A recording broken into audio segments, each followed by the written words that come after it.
여러분 안녕하십니까? 뉴스25 시작합니다. 윤석열 전 대통령의 비상계엄 선포를 앞두고 군 당국이 북한의 오물풍선을 격추하려고 육군 최전방 부대에 있던 대공포를 전진 배치했던 것으로 확인됐습니다.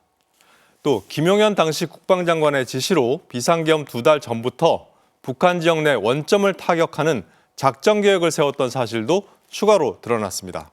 변인재 기자가 보도합니다.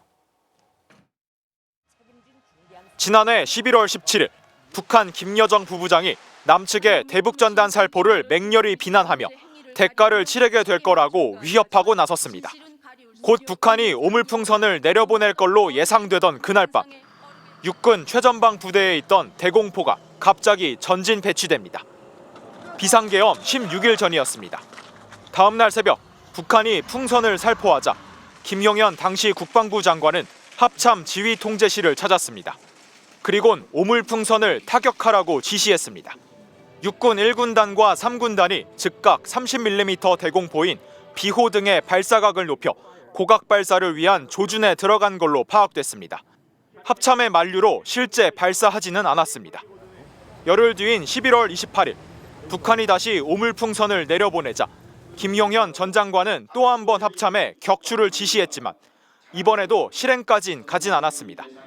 앞서 합참이 작년 9월에 오물풍선을 띄우는 북한 내 원점을 타격하는 작전 계획도 마련했던 걸로 확인됐습니다.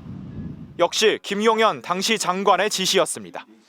김 장관이 이후 원점 타격을 계속 종용했는데 합참은 그때마다 NSC나 국회 보고 등의 절차를 핑계로 행동에 나서지 않았습니다.